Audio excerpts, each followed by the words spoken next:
Hello again, everyone. Welcome to another edition of Focus Vandalia. My name is Rich Hopkins. I'm the communications manager for the city. And on today's program, we're going to take an inside peek at 40 West. That's the new construction project underway at the former Morton Middle School site. We'll let you know what's happening out that direction. We're also going to check in with our fire chief, let you know what you need to know to have a safe spring and summer in regard to recreational fires in your backyard. We'll also check in with our Parks and Rec department, let you know what's happening this coming month. But our first stop today is here in a Vandalia neighborhood. Now, in the spring and the summer months, folks get out their lawn mowers, they get out their trimmers, and like this homeowner, do a terrific job in maintaining their property. What we're about to find out is homeowners who don't take this kind of care might find themselves running afoul of the city's ordinances. For most of us, spring means lugging out the mower and working a few hours a week, keeping your lawn looking good. As Vandalia's public service director points out, it's more than just the neighborly thing to do. One of the issues we see is people who do not mow their grass on a regular basis, and the city has an ordinance that says you need to keep your grass mowed, and the limit it can get to is 8 inches before the city actually will step in and take action. So what we do is the first time we will post a notice in the yard on the property that will say you need to mow your property, and if it is not done within 5 days, the city has a contractor that we hire that will come in and mow the grass, and then we will invoice the property owners for the work. If you're one of those who gets ambitious each spring with lots of yard work, you'll want to know that you have more options now for disposing of that yard waste. We started a new contract with Rumpke, our trash hauler, and one of the changes to that, which you may have got notice on, but just as a reminder, they do not pick up yard waste materials in a separate bag, so you do not have to go purchase the separate bags for that. You can put those materials out with your regular trash. Things need to be cut and bundled. If they are larger items, they'll need to be bundled together so that they can pick them up easily. But there is another option for this. You can take these materials on your own up to a place in Tip City called BR Mulch. They're on 620 Ginghamsburg Road is the address of that facility. And as a City of Vandalia resident, you're able to take your materials there for free and drop them off during any of their operating hours. One last note to pass along, this is also the time of the year when folks dust off their campers, boats, and RVs. We see a lot of people that bring in the bigger RVs or campers and motorhomes and like that to their property to unload, get ready to go. There is a limit on how long you can park those vehicles in front of your house in the driveway. It is allowed to sit there for 48 hours at one time or to unload and load to get ready to go on or when you return from your trips. Any other than that, the vehicle would have to be parked off premise somewhere at a lot where you have it parked, or you have to be able to park it behind the setback of your front house, which would be behind the front wall of your residence, and it would be okay there as long as it is parked on a hard paved surface. It can't be parked in the grass. Another summertime ritual is the backyard fire pit, where friends and family come together to enjoy the great outdoors. Vandalia's fire chief reminds you that your first step to lighting a backyard fire pit should be getting the necessary permit. The only recreation fire that's permitted in the city of Vandalia currently is for recreational purposes only, and that definition includes basically or is limited to food preparation, hot dogs, marshmallows, things like that for a recreational purpose in the backyard. And there are some requirements of that, and that fire can't be any more than 3 by 3 by 3. Supposed to be dry season wood only, with a permit, which is obtained free from the fire department, and that has to be maintained the entire time it's in process. Plus, there has to be some type of suppression, garden hose, fire extinguisher, something like that present. Vandalia Fire Chief Chad Follick says the free permit is easy to obtain. The permit process is available online. City website, you can go right online and create a burn permit, again, at no cost to you. And then we also ask that if you're going to be burning that evening or that day, that you make a phone call to that non-emergency dispatch number and let them know that you have a permit and that you will be burning. Follick says there are pretty strict guidelines about the size and the location of the fire pit, as well as the kinds of materials you're allowed to burn. When you apply for a permit, if you've never had a permit, we will actually come out, make a quick inspection, and just help you set that site up. But you need to be as far away from structures as you can. in your yard. It has to be contained within a pit. The commercial pits are fine. Those do not require permits. But again, if you are going to be burning for recreational purposes, we encourage you to get a permit, again, at no cost. The other issue we're running into a lot of times, especially spring and then in fall, is that people want to clean up a yard and then burn the yard waste. And that is forbidden by the fire code, and it actually can end up in a fine for you from regional air pollution. One last note about fire pits: pay attention to where your smoke is drifting and how that might affect your neighbors. Even people with permits that are doing legal recreational burning in the city of Vandalia, if they do get complaints from neighbors that the fire is obnoxious or causing a health concern, we can still have those people extinguish those fires. From blazing fires to a blazing pace, crews are working overtime at the former Morton Middle School site on National Road, a location we're calling 40 West. Workers have spent the last month moving dirt and preparing the site for some new construction. They got the pad down on the main phase of the first phase of the project, which, what that means to us is going to be a very nice medical facility to kind of get things going at the site. They have also got an agreement in place with a second medical user that will be looking at the east area of the frontage along National Road. And that was the property that we had purchased probably roughly about a year after we made the original land swap with the schools. So that is coming up, and that'll be in front of council in June for their actual final PUD plan.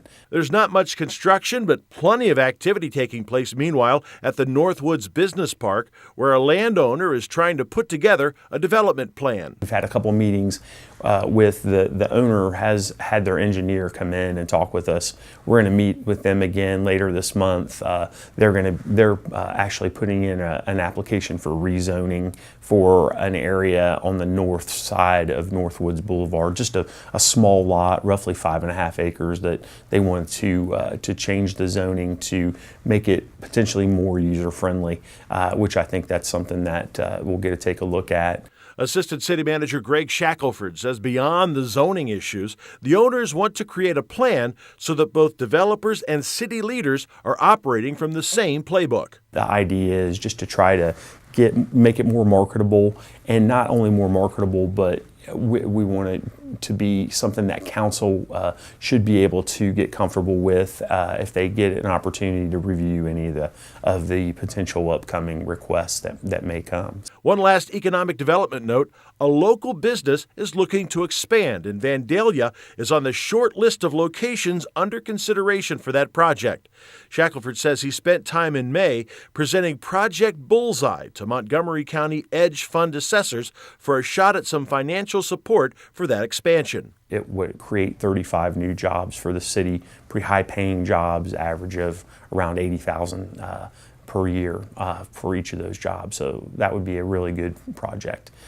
An annual project taken on by our Vandalia Division of Police occurs every May, as officers pause to remember those who've made the ultimate sacrifice in the line of duty. So in 1962, President Kennedy dedicated May 15th of every year as National Peace Officers Day. And in conjunction with that, he also named the week of May 15th, wherever that fell that year, as National Police Week.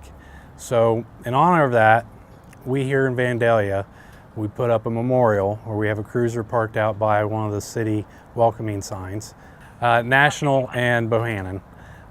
We have a cruiser out at the corner with a wreath, and we also have a short story about Lieutenant James Bohannon, who was the only officer killed in line of duty for Vandalia.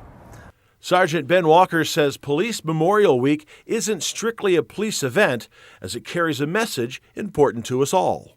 It's not just for law enforcement.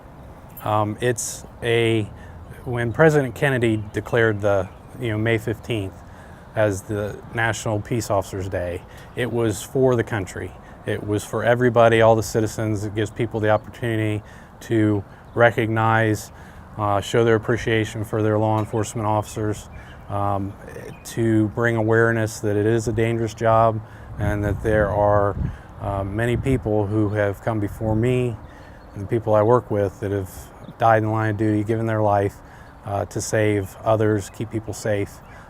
So it's an opportunity for everybody to just take a moment, think about it, and show their appreciation in whatever way they see fit. Our next stop today is the Vandalia Senior Citizen Center, where Coordinator Tony Williams has put together a very busy June for members and non-members. One of the most popular monthly events are the noontime lunch and learns. Baker, Hazel, and Snyder is having a lunch and learn on Tuesday, June 20th. I have two people who are going to be talking. Jillian Fields, who's a senior real estate specialist, is going to talk about making those final decisions about property. And Whitney, that also works for that funeral home, she's going to talk about pre-planning a funeral or planning one when you need it. So that is at noon on June 20th. On Friday, June the 30th, the center will take a moment to honor veterans. Robin Sisk from Crossroads Hospice and also the Ohioans Home Healthcare are putting this on, and they're calling this We Honor Vets. There'll be a lunch and a small ceremony to go along with that. That's limited to 50 people. June will also be a busy month for those with an interest in history. There are 4 speakers in June. June 5th at 1 o'clock. These are all Mondays at 1 o'clock. Marla Fair is coming. She works at the Johnston Farm in Piqua. She's going to come in costume as Mrs. Johnston and tell you what her life was like. That is being sponsored by Story Point of Troy. On June 12th, Samuel Hyder is coming. Has a very important story to tell. He was a Jew born in Poland. His family farm was taken from him. He ended up in the ghetto and then a work camp, and then 3 concentration camps. And he's going to tell about his life of survival and then coming to America. June 19th, Kathy Hayes is going to present information about the Native American tribes that lived east of the Mississippi River. And on June 26th, Mark Davis is going to talk about the story of Cuba, its past history clear up to the present day. Vandalia's Division of Fire is on the schedule in June with a couple of important safety classes. Kim Hanahan, that works for the fire department, is putting on a series of classes. There'll be 2 in June, on June 15th and on June 29th. They're both from 10 to noon with a break in the middle, and she'll bring some snacks. On June 15th, she's talking about CPR, AEDs, kitchen safety, and using a fire extinguisher. And there's a really neat fire extinguisher that's electronic that she uses that's really neat to try out. And on June 29th, she's talking about fire prevention, medication safety, and fall prevention. And that is for seniors in the public as well as members here. It's important to note that with any of the public events taking place at the center, Williams wants you to remember to call ahead and reserve a seat, as spots can fill up fast. For anything that's open to the public, you need to call me. If you're not a member here, call 898-1232, 898-1232, or email me at twilliams@vandaliaohio.org. One last note from the Senior Center. If you're cleaning out a craft room, you may have some items the center is in desperate need of. We can still use artificial flowers and greenery, ribbon, especially the kind that has a wire in it, embroidery floss and batting. We're out of red yarn. Got all the other colors, we need red. And also 100% cotton yarn we could use. Summer weather means summer hours for folks at the Vandalia Recreation Center. Elaine Kaler-Whitman says with the arrival of June, there are new hours of operation. June 1st, the Vandalia Recreation Center goes to its summer hours, which is Monday through Friday, 6 a.m. to 9 p.m. Saturday and Sunday hours stay the same, which Saturday hours are still 7 a.m. to 7 p.m. Sunday is 12 noon until 6 p.m. Whitman says the summer hours will be in effect until September the 30th, when everyone should be back at school for another year. Now, those college kids home for the summer might want to take a look at a special offer the rec center's running. The College Student Special is a great opportunity for kids who are either going into their freshman year of college or are already currently enrolled in college to come to the rec center this summer and get a great deal. For a 3-month membership, we'll honor the youth rate for them, and as well as give them a 10-visit punch card that they can use when they come back home for their winter breaks. So it's a great opportunity to stay in shape while on break. Also at the Recreation Center, plans are underway for a celebration of International Mud Day. Recreation Supervisor Brittany Oliver. International Mud Day celebration. Celebrate International Mud Day on Thursday, June 29th. We'll do crafts, games, activities, all with mud. Kids are going to get very dirty, so make sure they like to get dirty. It'll be for ages 6 to 11, and it's from 10 a.m. to 2 p.m. Moving ahead to fall programs, Recreation Supervisor Alicia McCracken says registration is underway now for a very well-received football league. We have an extremely popular program, NFL Youth Flag Football, kindergarten to 8th grade, starting in September, registration going on now. It's a great program held on Sunday afternoons. We play a regular season and then hold the Super Bowl up at the high school stadium, so the kids have a blast out there with that. It's a minimal fee to join, $40 if you're a resident of Vandalia, $50 if you are not. Register at the Rec Center front desk, or you are more than welcome to register online at vandaliareccenter.com. Of course, the other major fall sport is soccer. And if getting better at soccer is a goal of your child, you'll want to know about a terrific soccer camp in the works. Butler High School boys soccer team has been putting on a soccer camp for us for many years, and this year it will be held July 10th through the 13th in the evenings from 6 to 8. So try to work in your busy schedule Monday through Thursday for that week for a really great camp headed up by Steve Doring and the Butler boys soccer team. You get a t-shirt and a ball included in the $50 fee, and it's a really neat camp for ages 5 to 13. Our last stop today is here at the Vandalia Art Park. Now you'll notice there are new sculptures that have been placed around this park, and there's also the images collection. Those are the photographs that have been mounted with drawings on the backs of each of those photographs. The entire park gets unveiled on Saturday, June the 3rd, right here. That's going to do it for this edition of Focus Vandalia. I'm Rich Hopkins. Thanks for watching, and we'll see you next time.